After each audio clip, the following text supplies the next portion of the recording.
మీకు ఇండస్ట్రీలో బాగా అత్యంత ఆప్తులు ఎవరు, మంచి క్లోజ్ ఫ్రెండ్స్? ఎవరు కాదు సార్ నాకు, అంటే మెయిన్ అంటే ఫీమేల్ గురించి మాట్లాడలేదు, మామూలుగా ఫ్రెండ్స్. మేల్ అయినా ఫీమేల్ అయినా ఎవరు కాదు నాకు చెప్పండి. ఇప్పుడు స్నేహ దగ్గర నుంచి మొదలు పెడితే మన రీసెంట్గా వచ్చిన హీరోయిన్స్ వరకు త్రిష కానీ శ్రేయ కానీ వీళ్ళందరూ నాకు మంచి ఫ్రెండ్స్. అలాగే చిరంజీవి గారి దగ్గర నుంచి మొదలు పెడితే వాళ్ళ అబ్బాయి వరకు మిత్రులే. ఆ ఫ్రెండ్షిప్ వేరు. ఆ ఫ్రెండ్షిప్ మన పర్సనల్ ప్రాబ్లమ్స్ కూడా పంచుకునేంత. నాకు పర్సనల్ ప్రాబ్లమ్స్ ఏమున్నాయి నేను పంచుకోవడానికి? ప్రాబ్లమ్స్ మనిషి అన్నాక ప్రాబ్లమ్స్ ఎందుకు? నాకు అసలు లేవు sir problems. You believe it or not. నాకు హ్యాపీ. నాకు రైస్ లేవు, పప్పు లేదు, ఉప్పు లేదు అనడానికి వీల్లేదు. ఎందుకంటే నాకు పొలం ఉంది, 10 ఎకరాల పొలం ఉంది. ప్రాబ్లమ్స్ అంటే ఫైనాన్షియల్ ప్రాబ్లమ్స్ కాదు, మెంటల్ ప్రాబ్లమ్స్ ఉండొచ్చు. మెంటల్ ప్రాబ్లమ్స్ నాకే ఉన్నాయండి. ఏదో ఉంటే ఎవరి దగ్గరికన్నా పోయి దాంతో 10 నిమిషాలు అర్ధగంట మాట్లాడితే మెంటల్ ప్రాబ్లమ్స్ క్లియర్ అవుతాయి.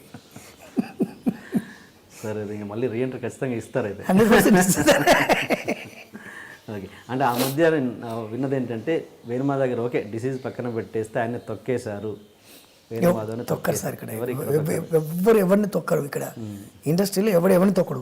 వాడు తొక్కోవడం తప్పితే ఎవరిని తొక్కడు. తొక్కలేడు కూడా. టాలెంట్ ఉంటే ఎవరిని తొక్కలేడు. వాడు తొక్కోవాల్సింది తప్పితే టైమింగ్ మెయింటైన్ చేయకపోవడమో లేకుంటే ఇంకో బ్యాడ్ బిహేవియర్ వాటి వల్ల వాడు తొక్కోవాల్సింది తప్పితే ఎవడు తొక్కలేడు. ఇంపాసిబుల్. మరి ఈ గ్యాప్కి కారణం కేవలం వేణుమాధవ్ గారి స్వయం కృతాపరాధం అంటారు? లేదు, నేను చెప్పిన కదా, నేను క్లియర్ చెప్తున్నా, మళ్ళీ చెప్పి రిపీట్ చేస్తున్నా. బూతులు ఉన్న సినిమాలు చేయను, బూతులు లేని సినిమాలు మాత్రం చేస్తా, అంతే. అదొక లైన్ అండర్లైన్ గీసుకున్నా. అందువల్ల కొద్ది ఇబ్బందులు అయినాయి అంతే. అంటే సంపాదించట్లేదేమో కానీ సినిమాలు నటించట్లేదు, సంపాదించట్లేదేమో కానీ సంపాదించింది నా దగ్గర బ్రహ్మాండంగా ఉంది. ఓకే, డబ్బులు సంపాదించలేదు ఎవరంటలేదు, ఎవరు సంపాదించారు అది. కానీ ఆ లైన్లో ఉండడం ఇంపార్టెంట్ కదా. ఓకే. అండ్ ఆ మధ్య ఏంటంటే ఒక సినిమా, మీరు హీరోగా తీసిన ఒక సినిమా ఒక ప్రముఖ వ్యక్తి కొంటాను అంటే మీరు ఇవ్వలేదంట, నిజమేనా? అది ఎంతవరకు నిజం? అబద్ధం సార్, పచ్చబద్ధం. భూ కైలాస్ ప్రేమాభిషేకం. నేను తీసింది ప్రేమాభిషేకం, నేను ప్రొడ్యూస్ చేసింది ప్రేమాభిషేకం. అదొక ప్రముఖ వ్యక్తి రైట్స్ అడిగితే మీరు ఇవ్వనన్నారంట. లేదు, అబద్ధం. లేదు, అబద్ధం. ఓకే. తెలుగులో కానీ తమిళ్లో కానీ హీరోలు కావచ్చు, కొంతమంది కమెడియన్స్ కావచ్చు, స్టార్డమ్ విపరీతంగా వచ్చింది. అలాగే కమెడియన్స్ కూడా వచ్చింది మన తెలుగులో కూడా స్టార్డమ్. అంటే ఆ స్టార్డమ్ వచ్చాక ఏమంటారంటే ఈ సినిమాలు మా కామెడీ వల్లే నడిచాయి అని. ఇంత పెద్ద స్టార్ హీరో ఉన్నారు, మా కామెడీ వల్లనే ఆ సినిమాలు నడిచాయని కాలర్ ఎగరేయడం కూడా చాలా సినిమాల వరకు జరిగాయి. ఉదాహరణకి ఎగ్జాంపుల్ తమిళ్లో వడివేలు, నా వల్లే సినిమాలు నడిచాయి అని. అలా మీ విషయంలో ఏమైనా జరిగిందా? 100% జరగలేదు సార్, 100% జరగలేదు. నా వల్లే సినిమా నడిచింది అసలు లేదు. నా వల్ల నడిచిన ఒక్క సినిమా లేదు. ఆ హీరో, ఆ ప్రొడ్యూసరు, ఆ డైరెక్టర్ల వల్లే, ప్రొడ్యూసర్స్ వల్లే నడిచినాయి తప్పితే సినిమాలు వేణుమాధవ్ వల్ల నడవలే. మెయిన్గా రైటర్స్ ఈ క్యారెక్టర్ వేణుమాధవ్ అయితేనే బాగుంటాడని పెట్టుకోవడం వల్ల నడిచినది తప్పితే నా వల్ల నడిచిన సినిమాలు అంటూ ఒక్కట్లేదు. 500 అబోవ్ మూవీస్ చేసింది నేను ఇప్పటికీ, బట్ ఒక్క సినిమా కూడా నా వల్ల నడవలేదు. Because of writers and directors and producers and heroes. లాస్ట్లో హీరోస్.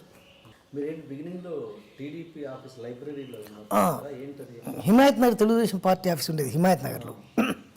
దానికి బిఫోర్ ఇంకోటి చెప్పాలి మీకు. ఒకసారి నల్గొండ జిల్లా కోదాడ సార్ మాది. కోదాడలో ప్రోగ్రామ్ చేసిన టాకింగ్ డాల్ ప్రోగ్రామ్. అది మా ఎమ్మెల్యే గారు చూసి, మాధవరెడ్డి గారు అప్పుడు మినిస్టర్ ఉండి, ఆయన వచ్చి చూసి భువనగిరిలో మాది మహానాడు ఉందయ్యా, అబ్బాయిని తీసుకురా అన్నాడు చంద్రబాబు గారితో. ఆయన మాధవరెడ్డి గారు నన్ను భువనగిరి తీసుకెళ్ళిండు. భువనగిరికి చంద్రబాబు నాయుడు గారు వచ్చిండ్రు.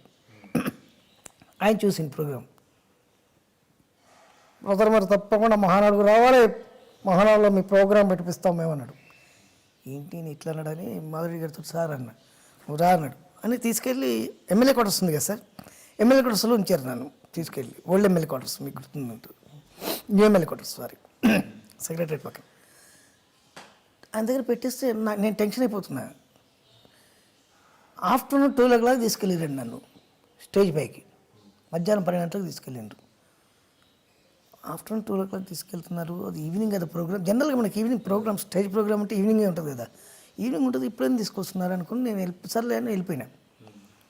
నాకు పొట్లం ఇచ్చిండ్రు, భోజనం పొట్లం, ఒక వాటర్ బాటిల్ ఇచ్చిండ్రు. 3 o'clock అట్లా రావుగోపాలరావు గారు వచ్చిండ్రు. స్టేజ్ ప్రోగ్రామ్ కావట్లేదు, స్టేజ్ ఇంకా అరేంజ్ చేస్తున్నారు. ఇప్పుడు ఎందుకు తీసుకొచ్చారు నాకు అర్థం కాలేదు. ఈవినింగ్ పబ్లిక్ 6 లక్షల మంది పబ్లిక్ ఆనాడు వస్తే చూస్తే పబ్లిక్ వస్తూనే ఉన్నారు వీళ్ళు మైక్లో మాట్లాడుతూనే ఉన్నారు. నా ప్రోగ్రాం పెట్టట్లేదు. నాకు ఇక్కడ మండిపోతుంది. నాకు కొద్దిగా ఈగో ప్రాబ్లం ఎక్కువ, మండిపోతుంది. నా ప్రోగ్రాం పెట్టేస్తే నేను దిగి వెళ్ళిపోతా కదా, నాకు ఎందుకు వచ్చిన బాధ ఇది. 6 o'clock అట్లా అన్నగారు వచ్చారు, వెంకటరామారావు గారు, ఎమ్మెల్యేలు వెంకటరామారావు గారు అందరూ వచ్చిండ్రు. ఒకళ్ళ తర్వాత ఒకళ్ళు మాట్లాడుతున్నారు కానీ నా ప్రోగ్రాం పెట్టట్లేదు. నా ప్రోగ్రాం ఉంటుందా అని నా కోపం, ఇది ఎక్కడి ప్రోగ్రాం ఆయన అనుకొని బాగా ఫీల్ అవుతున్నాను నేను లోపల. నెక్స్ట్ ఇక అన్నగారు మాట్లాడతారు. అన్నగారు మాట్లాడిన తర్వాత ఏముంటుందండి, ఇంకా చంద్రబాబు గారు, దగ్గుబాటి వెంకటేశ్వరరావు గారు వీళ్ళందరూ మాట్లాడడం అయిపోయింది. అన్నగారు మాట్లాడతారు. నెక్స్ట్ వెంకటరామారావు గారు ఆయన మాట్లాడినంటే ప్రోగ్రాం అయిపోయినట్టే. ఇది ఎక్కడ పోతురా, నాకు ప్రోగ్రాం లేనట్టే ఇవ్వాలనుకొని సర్దుకుంటున్నాను నేను. నా టాకింగ్ డాల్ బాక్స్ అవన్నీ సర్దుకుంటున్నాను. ఈలోపు స్టేజ్ వెనక్కి చంద్రబాబు గారు వచ్చి రావారా రాబాబు రావా అన్నట్టున్నాను. అన్నమంటున్నాడు ఏంటి అనుకుంటా. ఎగ్జాక్ట్లీ అన్నగారు మాట్లాడే ముందు నన్ను నా ప్రోగ్రాం పెట్టిండ్రు. అన్నగారు వినాలి అని వెంకటరామారావు గారు చూసిండ్రు. ఆయన పెట్టిన పథకాలు ఏంటి, వీళ్ళ పథకాలు ఏంటి, వాళ్ళ పథకాలు ఏంటి, వీళ్ళ పథకాలు అవన్నీ టక్ నేను ఒక పార్టీ అయితే నా టాకింగ్ డాల్ వేరే పార్టీ, అట్లా ఆ టైప్లో దాన్ని మేనేజ్ చేసుకుంటూ చేసిన. లేచి నిలబడి అన్నగారు చప్పట్లు కొట్టి భుజం ఇచ్చేసి, మీ సేవలు ఎంతో అవసరం బ్రదర్ మాకు, మీరు మాతోటే ఉండాలి, కమాన్ వీరిని మన దగ్గర పెట్టండి అన్నాడు. వీరిని మన దగ్గర పెట్టండి అంటే ఎట్లుంటుంది తప్ప, నాకు ఈ ఇస్తారు రోజుకు నెలకు మంచి జీతం దొరుకుద్ది, బ్రహ్మాండంగా సెటిల్ అయిపోవచ్చు అనుకున్నా. హిమాయత్ నగర్ తెలుగుదేశం పార్టీ ఆఫీస్లో పెట్టిండు నన్ను తీసుకెళ్ళి. అప్పుడు ఈ ఫోన్లు, పేజర్లు, సెల్లు ఇవ్వు, ఒక ల్యాండ్లైన్ మాత్రమే ఉండేది. నన్ను ఆపరేటర్గా పెట్టిండు. ఫోన్ వస్తే లోపలికి ఫోన్ పంపించాడు. సార్ వచ్చి 1 month అయింది, ఇక జీతం ఇస్తారు, ఇక మనకు అమ్మాయి అనుకున్నాం. 600 రూపీస్ శాలరీ ఇచ్చారు సార్. ఏం చేయాలో అర్థం కాలే. 600 రూపీస్. సరే ఇది లాభం లేదని హైదరాబాద్లో ఉన్న 2 cities ఉన్న ఆర్కెస్ట్రాస్ అన్నీ నాకు బాగా ఫ్రెండ్లీగా ఉండేవాళ్ళు. విజిటింగ్ కార్డు కొట్టిపించి వేణుమాధవ్ మిమిక్రీ ఆర్టిస్ట్ అని కొట్టిపించి దాని మీద తెలుగుదేశం పార్టీ ఆఫీస్ నెంబరు కొట్టిపించి ఇచ్చిన అందరికి, ఆర్కెస్ట్రాలు అందరికీ. ఫోన్ రింగ్ కానీ లోపల రామచంద్రరావు గారు ఉండేవారు, ఇన్ఛార్జ్, మాకు పార్టీ ఇన్ఛార్జ్ ఆయన ఉండేవారు. ఫోన్ రింగ్ కాగానే ఆయన వెయిట్ చేసేవాడు రూమ్లో, ఇక్కడ నుంచి నేను కనెక్ట్ చేయాలి ఆయనకు. ఫోన్ రింగ్ కాగానే నేను ఫోన్ మాట్లాడేవాను. ఎక్కడ నా సాయంత్రం టీఎన్ఆర్ గారిదా, ఎన్ని గంటలకు అది, లొకేషన్ ఎక్కడ, పేపర్ పెన్ మీద రాసుకున్నాను, మ్యారేజ్ ప్రోగ్రామ్ అన్న, ఎన్ని గంటలకు ఉంటుందన్న, ఓకే అన్న, గణేష్ చౌదరి అన్న, ఓకే అన్న, మాట్లాడుకొని రాసుకొని పెట్టుకున్నాను. 10 ఫోన్లు వచ్చేటివి.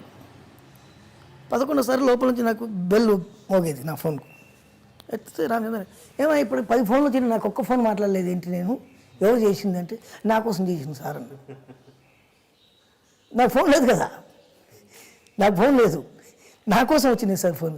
నీ కోసం రావడం ఏంటి, ఇది నీ ఫోన్ అనుకుంటున్నా అది అన్నాడు. ఒకసారి ఎవడో తీసుకొచ్చి మా ఆఫీస్లో ఎవడో ఒకడు ఉంటాడు కదా, పిల్లలు పెట్టాడు. సార్ చూడండి వాడు కార్డు మీద మన డైరెక్ట్ ఫోన్ నెంబర్ వేసుకున్నాడు అని చెప్పింది.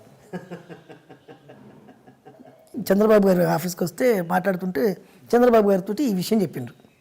సార్ బాబు గారు మీరు తీసుకొచ్చి ఇక్కడ పెట్టిండ్రు కానీ వీడి ఫోన్ మాట్లాడుతుందండి ఇక్కడ, చాలా వీడి ఫోన్లో ఎక్కువైపోయినాయి మాకు అని.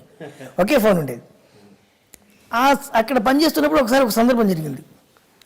మనం ఫోన్ రింగ్ అయితే మనం వ్యక్తి అలా అంటాం కదా, నేను నమస్కారం, నేను నందమూరి తారక రామారావు మాట్లాడుతున్నా, ఒకసారి రామచంద్రరావు గారికి ఇవ్వండి.